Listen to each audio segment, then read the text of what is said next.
Beneath the sands, a journey begins. The year is 2025. The sun beat down on the vast Sahara Desert. 3 experienced archaeologists were here.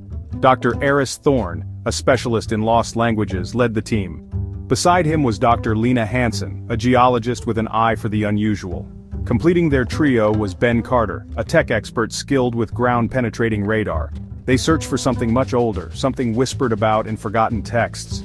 Their mission was to explore deep beneath the desert's surface. Their journey started with a descent into a newly discovered cave system. The entrance was hidden by a rockfall for centuries. Local legends spoke of spirits guarding a path to the underworld. The team, however, relied on science and courage. Lights cut through the oppressive darkness. The air grew cooler as they went deeper. Each step took them further from the familiar world above. The initial tunnels were natural formations carved by ancient water flows. But soon, the walls began to show signs of artificial shaping. Strange, unfamiliar symbols were etched into the stone. Dr. Thorne meticulously photographed each one. The Sahara was giving up one of its oldest secrets, and they were the first to witness it in countless ages. After several days of careful navigation through winding passages, they reached a colossal cavern. It was not natural. The chamber was immense, its ceiling lost in the darkness above their powerful lights. Before them stood the undeniable ruins of an ancient city. The architecture was unlike anything on Earth. Great obsidian-like blocks formed towering structures. There were no signs of erosion one would expect. It was as if the city had been sealed away, perfectly preserved. The air here was strangely still and a faint hum resonated through the ground.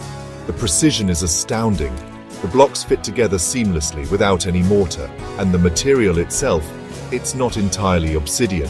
It has these strange metallic flecks within it. Ben's sensors went wild, detecting unusual energy signatures emanating from the structures themselves. The scale of it was humbling, making them feel incredibly small. As they explored deeper into the silent city, they found no bodies, no tools, no everyday objects. It was strangely empty, yet perfectly intact.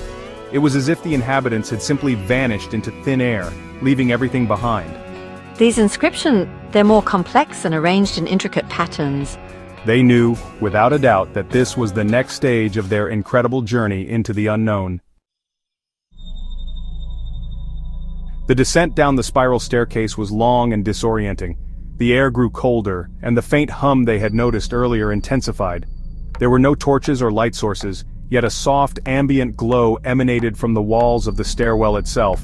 After what felt like hours, they reached the bottom. The staircase opened into a vast, circular chamber. Its ceiling was a dome, so high it was barely visible, and it seemed to shimmer with faint, shifting patterns of light.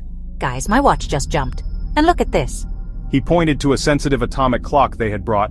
Its hands were spinning slowly backwards. Dr. Thorne and Dr. Hansen checked their own timepieces. All were showing different, inconsistent times. A strange feeling washed over them, a sense of temporal displacement. Did you see that? Time here was not flowing in a straight line. It was fluid, unpredictable, and utterly baffling to their scientific minds. Section 4, Visions of the Past, Markets and Miracles. As they tried to comprehend the temporal distortions, stranger phenomena began to manifest. Faint, ghostly figures started to appear in the chamber. At first, they were like heat haze, shimmering at the edge of vision. Then, they solidified, becoming more distinct. The archaeologists watched, stunned, as an ethereal marketplace flickered into existence around them. People in strange, flowing robes moved gracefully. They bartered with goods unseen, their voices like distant whispers. The scenes were not always coherent. Sometimes they would see a snippet of a conversation, a craftsman at work, or children playing. It was a window into a long-lost past, a civilization that thrived here, deep beneath the Sahara. Section 5. A New Dawn for History, The Sahara's Secret. The discovery of the time-bending chamber beneath the Sahara Desert was monumental. It demanded that the entire book of human history be re-evaluated.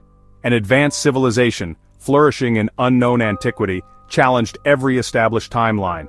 Their skills in manipulating time and gravity suggested a scientific understanding far beyond ours.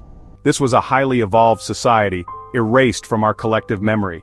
The implications were profound and far-reaching. This finding forced a critical re-examination of ancient myths and legends. Stories of golden ages and lost technologies seemed less like fantasy and more like distorted memories. Could these tales be echoes of real civilizations like the one beneath the Sahara? The chamber acted as a temporal archive, preserving moments from a remote past. Human history is not a simple, linear progression but a series of cycles. The immediate challenge was how to study this phenomenon further. The chamber was unstable, its temporal effects unpredictable and potentially dangerous. Yet the knowledge it held was priceless. It offered a chance to understand not just a lost civilization, but the very nature of time itself. The archaeologists knew they were standing on the precipice of a revolution in human understanding. The secrets beneath the Sahara were no longer just secrets of sand and stone. They were secrets of time, of lost potential, and of the true, vast scope of the human story. This discovery was a humbling reminder that we know so little about our planet's past. The journey of Dr. Thorne, Dr. Hansen, and Ben Carter had opened a door to a forgotten epic. It was a call to look deeper, to question our assumptions, and to prepare for a future where the past might be far grander and more mysterious than we ever dared to imagine.